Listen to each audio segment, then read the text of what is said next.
Assalomu alaykum hammangizga, kanalimizga xush kelibsiz. Bugun ko'pchilik talablarga binoan to'y marosimlarga tayyorlanadigan kattagina pirog tayyorlaymiz. Qatiq bilan tayyorlanadi. Buning uchun bizga qatiq kerak bo'ladi. Men ataylab borib shunaqayin matsoni sotib oldim. Mazzasi xuddi o'zimizning qatiqga o'xshagan bo'ladi. Oldindan xolodilnikdan chiqarib qo'yishimiz kerak bo'ladi. Bu idishda hammasi bo'lib 300 ml. Men hammasini ishlatdim. Alohida idishga 4 ta katta tuxumni solib, mikser yordamida ko'pirtirib olamiz.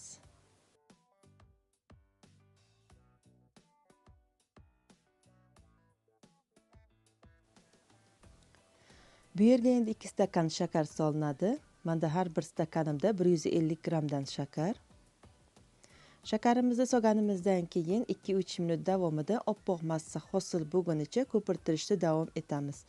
Bu pirogga smetana yoki kefir ishlatsa ham bo'ladi, lekin ko'pchilik qatiq bilan ko'rsatib berishimni so'rashdi, shuning uchun qatiq bilan tayyorlayapman.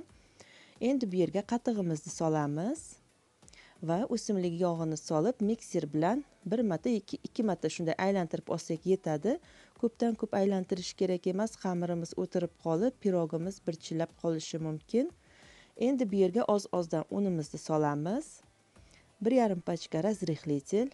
Menda har bir pachkam 10 gramdan.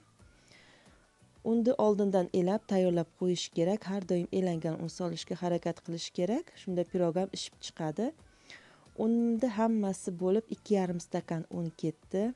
Xamirimiz o'rta quyuqlikda bo'ladi.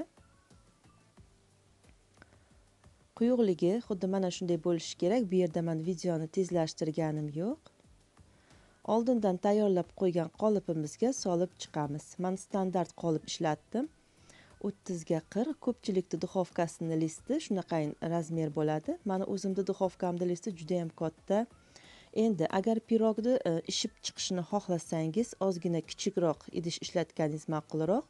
Men bu xamirdan keyin pirojnilar tayyorlamoqchiman. Shuning uchun kengroq idishda pishirib oldim. Juda ishib ketishini xohlamadim.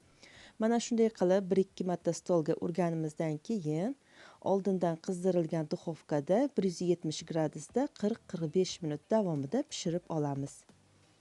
Pishgan pirogimizni albatta tekshirib olamiz va sovitishga olib qo'yamiz. Sovigandan keyin kesib ko'rsatyapman. Juda mayin, ajoyib bir pirog bo'lib chiqadi. O'zim xohlagandek kattagina bo'lib chiqdi. Marhamat, tayyorlab ko'ring. Kelasi videoda bu pirogdan xudo xolasa hali pirojnilar tayyorlaymiz. Xuddi mana shunaqa ko'rinishda bo'ladi. Marhamat, kanalimizni kuzatib boring. Videoim foydali bo'ldi degan umiddaman. E'tiboringiz uchun katta rahmat. Keyingi videolarda ko'rishguncha sog' salomat bo'ling.